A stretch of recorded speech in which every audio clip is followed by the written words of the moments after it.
Hello again, everyone. Thank you for joining us here today. Again, this is Ray Hidolko. I'm the Marketing Communications Director for Action Pack Networks. Today, we're honored to have Mr. Narayan Krishnamurthy here from Cisco to present the information on the 3850. So thank you, and we all know him as Krishna. So thank you for joining us here today, Krishna. No worries, my pleasure. Okay, great. So folks, just want to let you know this is an interactive session. We will not have the audio participation on, but there is a chat space where if you do have any questions, please by all means post them. This webinar today is part 2 of the Catalyst 3850 webinar. As you recall, a couple of weeks ago, Mr. Nitin Chopra joined us to talk about the architecture of the 3850 as well as its features and functionality. And we're honored to have Nitin as well back here today to answer some of your questions as our subject matter expert. So again, Krishna, thank you for joining us here today. Just want to let folks know a little bit about Krishna, who works on the current and next generation Catalyst access switches. He is the product manager for the Catalyst 3850 series switches at Cisco. Prior to his current position, Krishna was a technical marketing engineer and a software development test engineer with Cisco's campus access and wireless networking groups. His specialties include enterprise switching, convergence of wired and wireless, computer and wireless networks, wired and wireless network security, and network management. So thank you again, Krishna, for joining us. We're privileged and proud to have you join us here today. So without further ado, I'll just hand it over to you. Thank you so much, Ray. Good morning, everyone. As Ray mentioned, I'm Krishna. I will be talking to you about the 3850 in specific, but in general, I want to sort of set the stage with how network access is evolving and how the needs for the IT teams in every organization are changing in a way that we have to start looking at newer and more intelligent styles of deploying wired and wireless networks so that things just don't exist for the networks today and they serve well for what you need in the network today, but things are also future-proofed. So the way this presentation is structured is that first I'll talk about the industry trends and the unified access. So what are the various trends that we are seeing in the enterprise right now? How does that translate to IT requirements? And then I'll talk to you about how Cisco Unified Access is helping address those challenges. Finally, we come down to the 3850, and that's where I'll talk about the platform. I'll talk about the benefits. I will also talk about how we enable distributed services and how we lay the foundation for what we call as open networking or SDN or whatever. We will discuss that towards the end of this session. Finally, I will be closing it with the product related information, licensing, etc., and the partnership that we have with Action Pack with respect to NetFlow collectors. I will be talking about that as well. So without further ado, I'll go ahead and get started. The 3 key trends that we see in the enterprise today, which majority of our customers are experiencing, are BYOD, mobility, and video. The first 2, BYOD and mobility, are very interrelated. You see more wireless devices. They want to connect to the network. They have applications in the cloud. They do a lot of video, either video playback in the form of YouTube or live video communication in the form of Jabber, WebEx, Skype, you name it. In either case, you need a back-end infrastructure which is scalable, which can prioritize the right video traffic, which can ensure that the wireless users continue to stay connected even when they are roaming from one geographic location to the other within the enterprise, and at all this without compromising on the available bandwidth. So those are the 3 key trends. And then specific to wireless, we are seeing the trend where devices have now gone from a wired background where you have where desktops were the primary mode of access, wireless networks were nice to have, to a point today on the top right hand side where we have iPads and iPhones and Galaxy S3 phones and Galaxy tablets and Google Nexus, all these devices being seen more frequently and more actively in your network. So you need business policies that can handle those. You need the correct QoS policies that can limit the bandwidth. You need the correct security policies that can permit or deny access to the applications on the cloud based on the device. You have all these new requirements, and also the bandwidth has not stopped growing. We have gone from the 11 Mbps, 54 Mbps days on 11 ABG right through 450 Mbps around where we are right now, 450. And then we are looking at 11 AC Wave 1, which can do up to 1 gig per AP. Now, this is on the 3600 series access points from Cisco, wherein on a regular 11N access point, you can plug in the 11 AC module and you can get up to 1 Gbps of wireless throughput. So the question arises, how can you scale a network where you have an access point with 11 AC module and each access point capable of cranking up to 1 Gbps? If I have 500 or 800 access points in my network, I have a need to supply 800 Gbps of bandwidth right there. How can I scale? And that's where the Catalyst 3850 comes in. I'll talk about how it revolutionizes the style of doing wireless. Finally, the top 3 IT top of mind questions. How do you manage complexity to reduce cost? We spoke about the devices coming on board, the quality of service policies, the security policies, onboarding, access, restrictions, all of that. Can I offer secure mission critical services? You have wireless users, they are roaming, they need access to video, they need access to the cloud, they are constantly collaborating. So there is a high demand for high availability also in your network. And finally, am I investing in a future-proofed architecture for scale? Now, at this point, you're looking at 11N, but what happens when 11 AC comes in?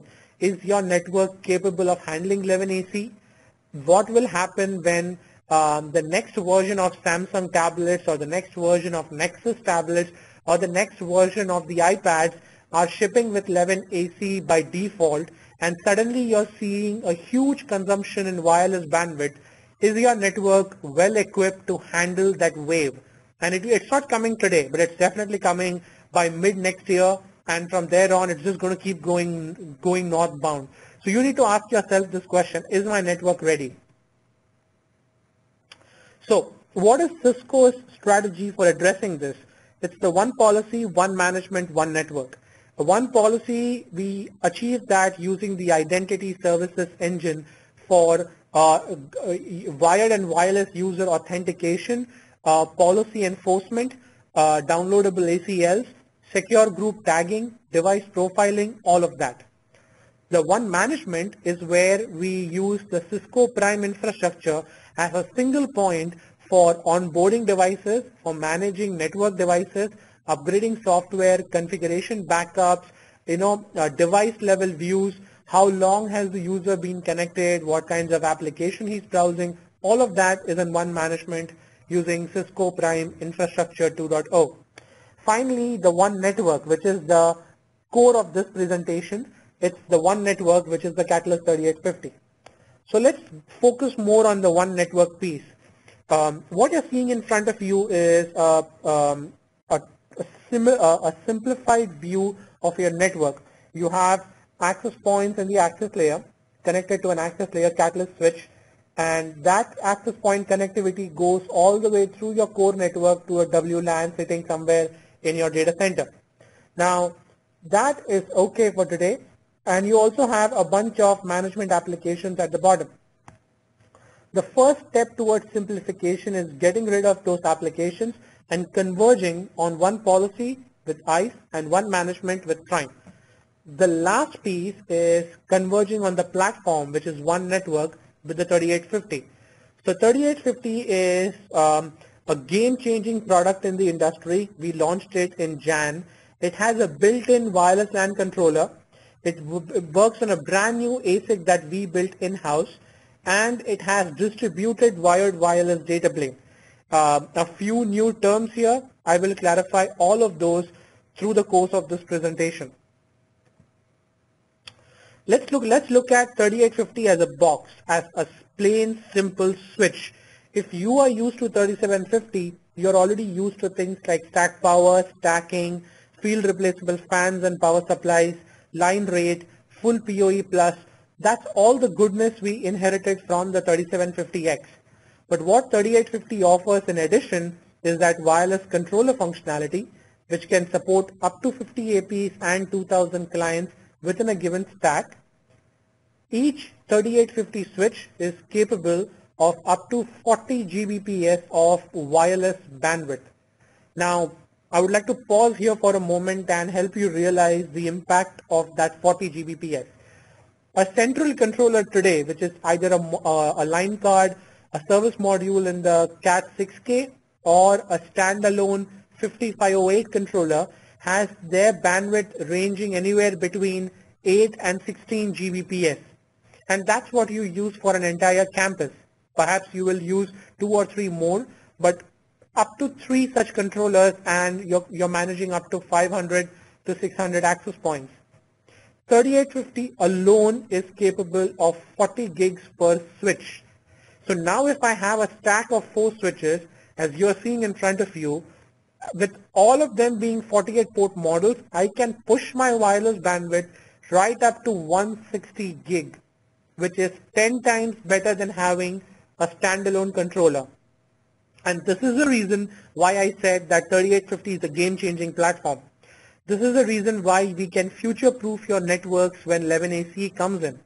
This is also the reason why your wireless users can continue to be mobile while we give high availability in the form of improved stacking. Now, I'll double-click into each of these benefits through the course of this session, but just wanted you to understand the impact of having that much wireless bandwidth per box. Before we go into the box itself, just wanted to show you our platform portfolio. We have gone from a 2K, 3K, 4K approach to a 2K and a solid 3K portfolio in the middle using the 3750X, which is still there, which is still feature rich, and the new 3850, which has everything the 3750X has, and it has the converged access, as you can see here. Finally, on the higher end of the access switching portfolio, we have the Cat 4K, which has the SOUP 7 supervisor. We have a brand new supervisor with converged capabilities coming up over there as well, which is for the second half of this year. But that's our end-to-end access switching portfolio. Now let's focus on 3850 itself. First, I want to speak about converged access, which is providing wireless controller functionality within the box. What does it mean? What are the benefits?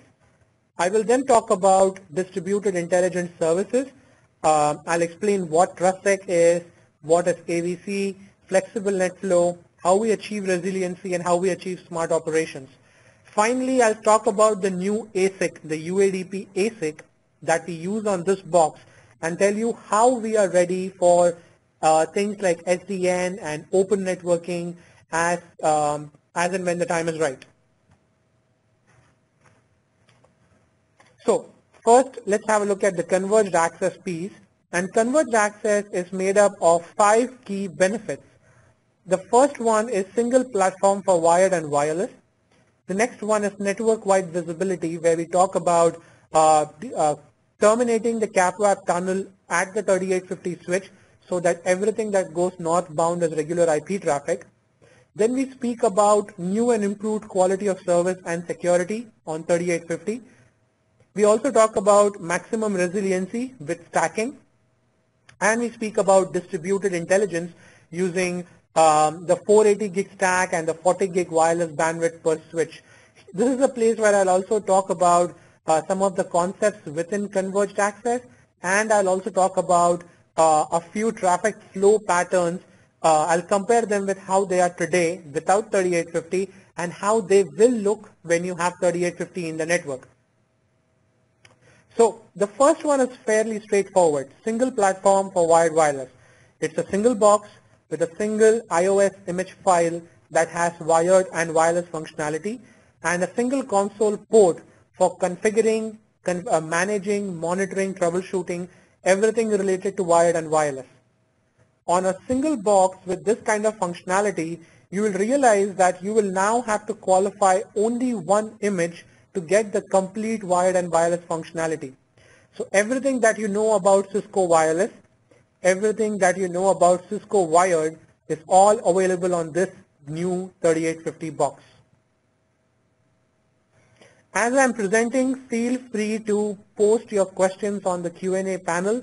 Nitin, who is our SME today, will be answering those questions as you start sending them our way. Next is application visibility. So flexible NetFlow in the converged access model, we have bandwidth consumption understanding, where if you enable flexible NetFlow on Cisco 3850, we can monitor packet by packet. We are not looking at sampled. We are looking at per packet evaluation, understanding who are the users in the network, who are the top 10 talkers, what kind of applications are they browsing, how long have they been in the network, and based on that holistic information, you can now tweak the service policy that you are applying for the wireless client. So let me explain that to you with a little more in detail. The 3750X can support flexible NetFlow, but you need a service module on the 3750X to enable flexible NetFlow on the northbound ports only, which means only the uplinks. So only the north-south traffic is visible. But with the 3850, we can enable flexible NetFlow on all ports on the downlink and the uplink. This gives you not just north-south traffic view, you also get east-west and peer-to-peer traffic views within a stack or across stack members in different closets. Each switch is capable of up to 48,000 flows on a 48 port model.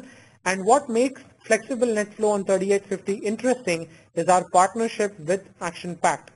So as you know, ActionPact provides the NetFlow collector software support, and we have a $0 SKU wherein if you order the Catalyst 3850, you get to download the full trial version of ActionPact for 90 days, and you can install it in your network, and you can export all the flexible NetFlow statistics from the switch to the collector and get a wonderful graphical view of how the traffic patterns are in your network, what kind of applications are being seen, who are your top talkers. You get a holistic view of that, and you can make your decisions in terms of tweaking service policies or tweaking security policies based on that.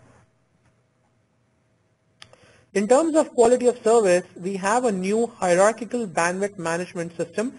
So what it does is, we have an access point that connects to a physical port, and you can do port level policing just like you do on your existing 3750 switches. But then we are going 3 levels deeper. We are looking at a per radio policing where we can do bandwidth management between radios. We can decide that we want to give 80% bandwidth on 2.4 gigahertz and 20% bandwidth on the 5 gigahertz. We can also decide that we want to provide 90% bandwidth for SSID 1, which is my corporate SSID, and only 10% bandwidth for my guest SSID, which is SSID 2.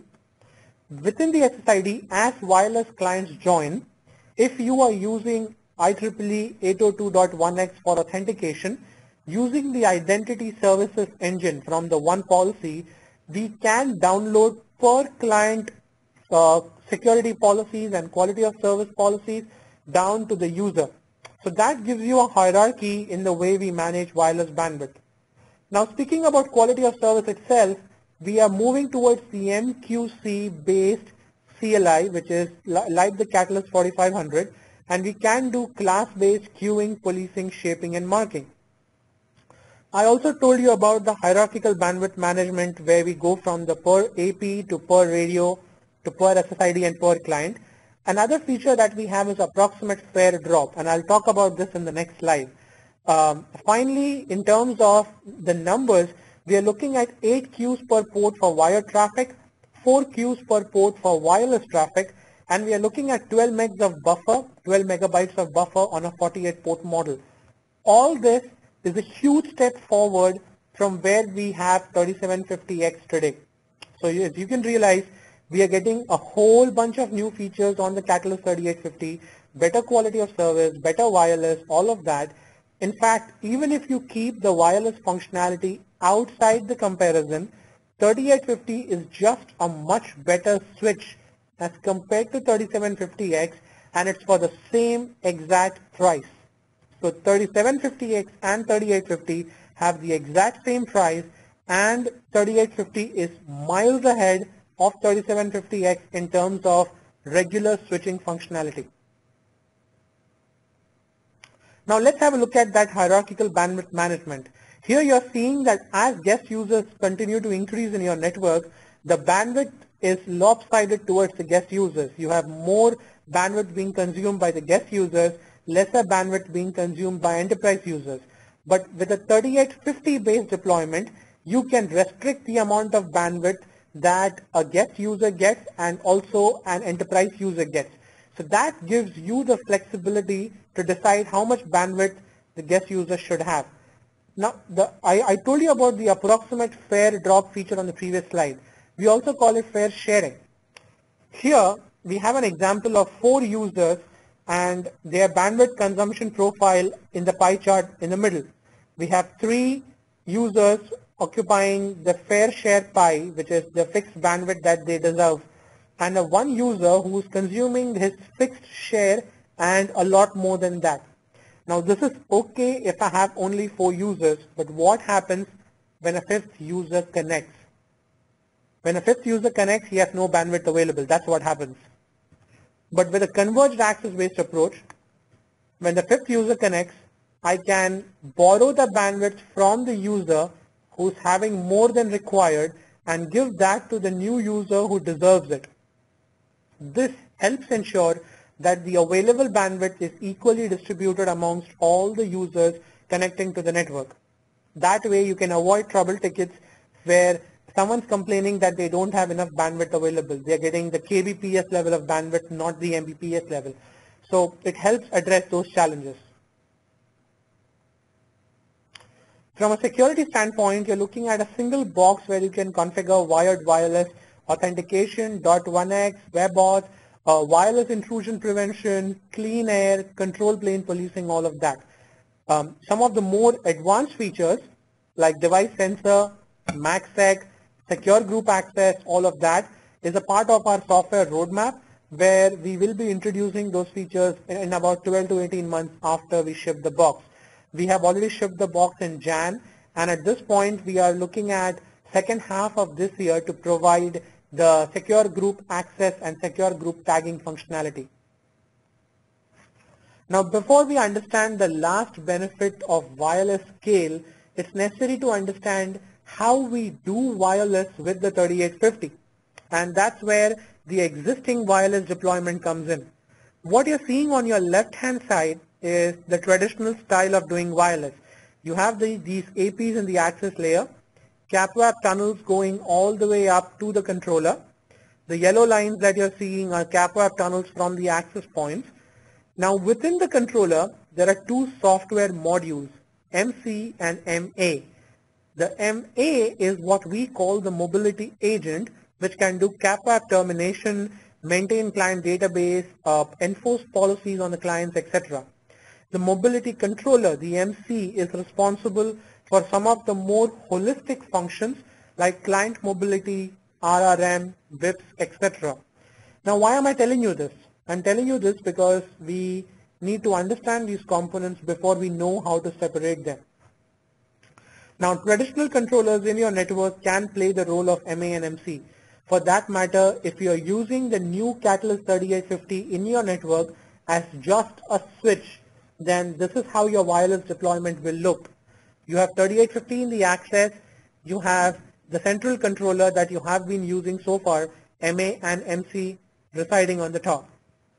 If you are looking at deploying 3850 with wireless enabled in a branch type location where you have up to 250 access points and 16,000 clients, you don't need a central controller. You can deploy 3850 with wireless enabled across that small branch, and you can have MA and MC turned on over there. In this case, you eliminate the need for a central controller or a controller in every remote office.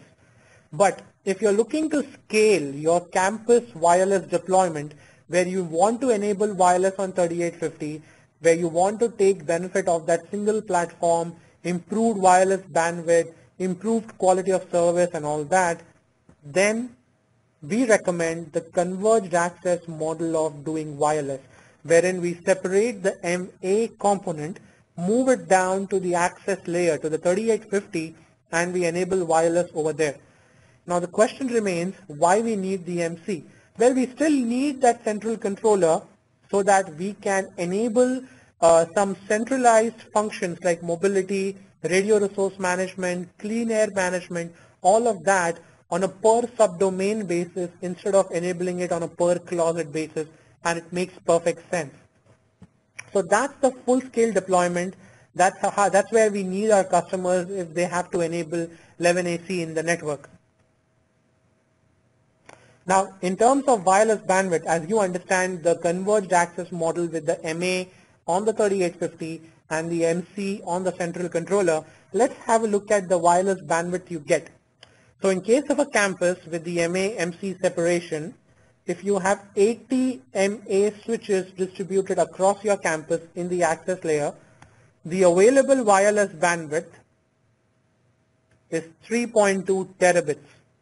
Compare that with the 8 Gbps and 16 Gbps on the existing controllers. This is the evolution of wireless. Next, let's have a look at a smaller branch or a smaller campus location where I have 4 switches in a stack and I have the MA and the MC functionality on the 3850. The available wireless bandwidth there is 160 Gbps. Just within that small branch, I have 160 Gbps available, and that enables high-speed wireless access for local services like maybe a local VM server from where you're trying to stream movies or you're trying to access transaction databases, whatever. Within the branch, you get 160 Gbps of wireless bandwidth. And that's how we future-proof your network. Now, as you understand the benefits of converged access, let's show you how traffic flows look in the traditional deployment and how they look with converged access. In this case, I'm trying to explain the traffic flow pattern when I place a Jabber call from a wired laptop to an iPad, both connected on the same 3850 switch. The iPad is connected to an access point which is on the 3850, and the Jabber is directly connected through a cable. So if this was not a 3850, the wireless traffic pattern would look like this. The call will go from the Jabber through the blue line all the way up to the central controller, only to get CapWab encapsulated and come back down to the same switch, AP, and the wireless client. Compare that with what you get when you enable the 3850 based wireless functionality. Now the wire traffic hits the switch understands that there is an AP with that client connected to him on the same stack. He will encapsulate that traffic, send it to the AP, and send it down to the client. As a result, you have avoided the unwanted streams in your network. From a multicast standpoint, that's how multicast looks in the networks today. Your multicast server sends the stream, the blue line, it hits the core of your network. Now the core will do the replication and send it down to the wired users who have subscribed to that particular IGMP group, but the wireless users will receive the same stream through the controller, CapWab encapsulated in the green line, and then going further down to each individual user. With a 3850 based deployment, again, we have simplified that. it hits the network, gets replicated, and 3850 takes care of both wired and wireless replication. As a result, you see very few streams in your network. Now let's have a look at the distributed intelligence services. We have the Cisco TrustSec. We have the application visibility and control, which deals with MediaNet and flexible NetFlow and Wireshark. And then we have smart operations, which deals with simplified switch deployment, simplified configuration, etc. And finally, we have resiliency in the form of stacking. The TrustSec itself deals with features like device sensor, working with the identity services engine, secure group tagging, secure group access, things like that. Things that help you segment your network in based on the user role than the subnet in which the user is located. From an application visibility standpoint, if you are familiar with MediaNet on the existing 3K platforms, 3850 will also get MediaNet sometime early next year. As part of software roadmap, we are playing catch up with the features. So things like MSI, MSP, metadata, media trace, performance monitor, all of that will be available early next year.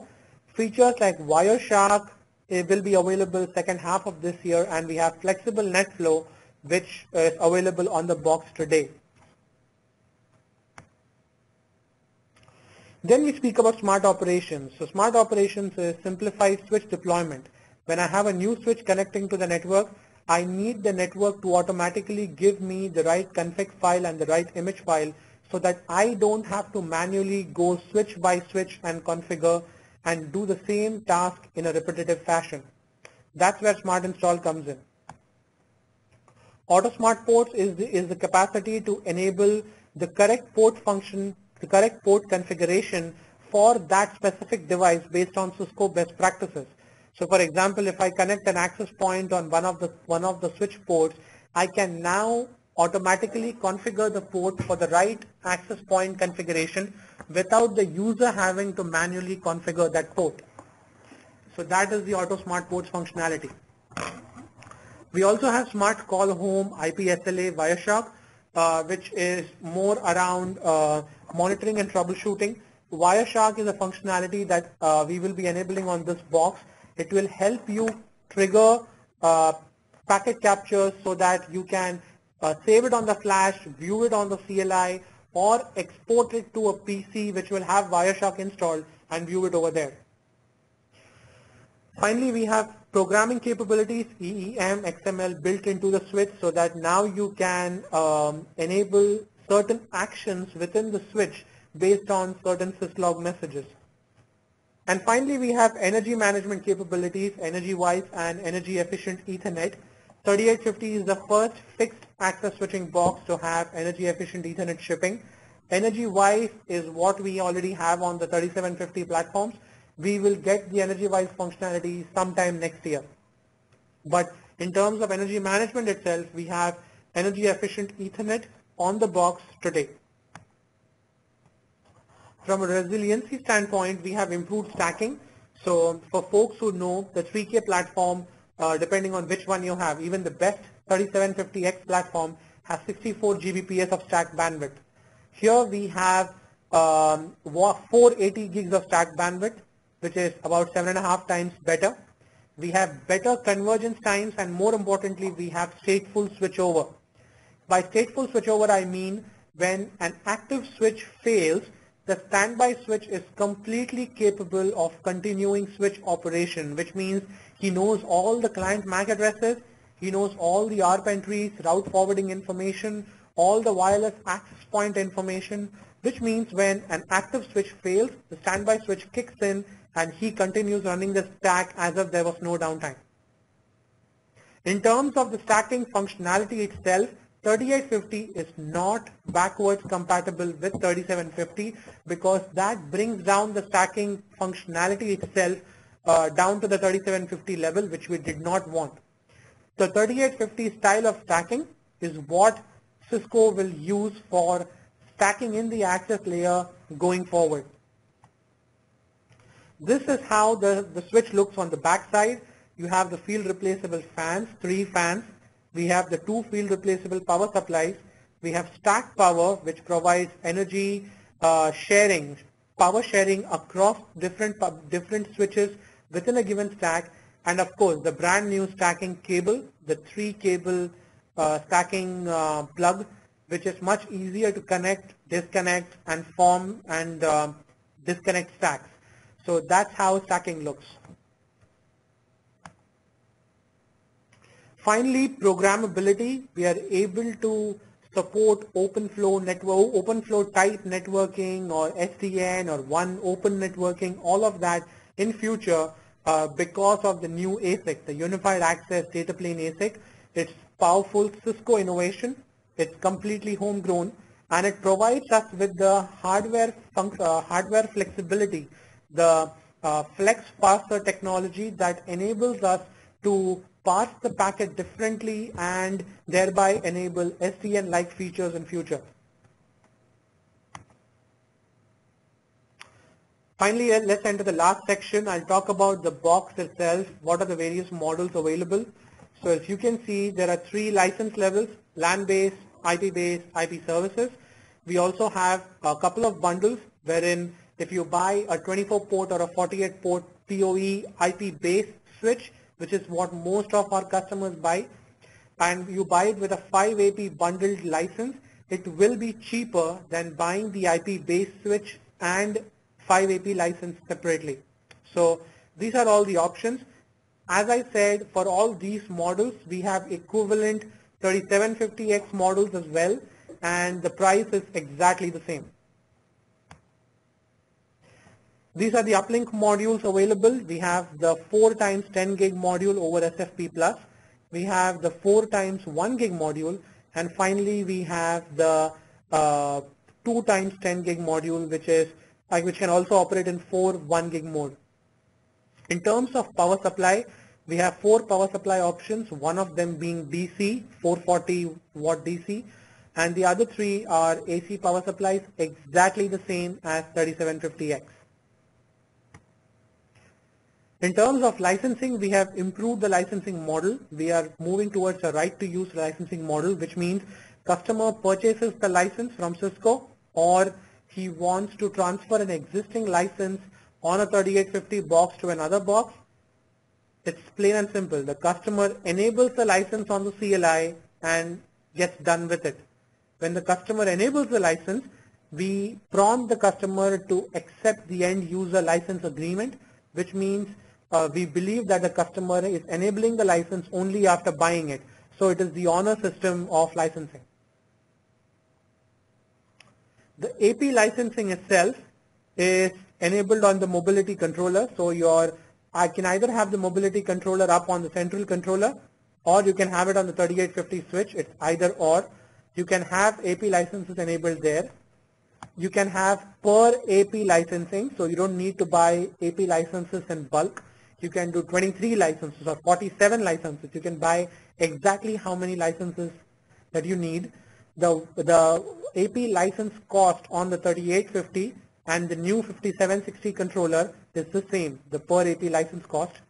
Finally, we have AP transferability, AP license transferability between the 3850 and the 5760 controller only. So if you have an existing 5508 or a Wisdom 2, you cannot transfer those AP licenses to a 3850. But if you buy a 5760 controller, or if you buy a 3850 now and decide to expand with the 5760, in that case you can transfer AP licenses between the 2 boxes. In terms of the controller resiliency, in the 3850 you get resiliency in the form of stacking. In the 5760 you get resiliency by buying another box with 0 AP licenses, which means you don't have to spend the money on buying extra AP licenses for that new box which you're buying for redundancy purposes. The AP licenses will be transferred to the new box when a failover happens. Those were all the slides I had. Towards the end, there is also some information about ActionPack. You can download the free trial from actionpack.com, and you can get the required information from Steve or from Keith. I'm sure Ray on the call can also give you more information. Yes, thanks very much, Krishna. Great information. And Nitin, thank you for addressing all the questions from the audience. We appreciate that. You know, and we're actually proud, as Krishna had mentioned, live action is available as an option on the 3850, and we will be posting further information on that when we post this webinar. It will be available, and we will let you folks know when the actual video and presentation will be up. So if there are no further questions, I'd like to thank Krishna for joining us today. Thanks, Krishna. We appreciate you being here, as well as Nitin Chopra for being here with us and answering questions as well. So anyway, thanks everyone for attending. Have a great weekend and have an action-packed day.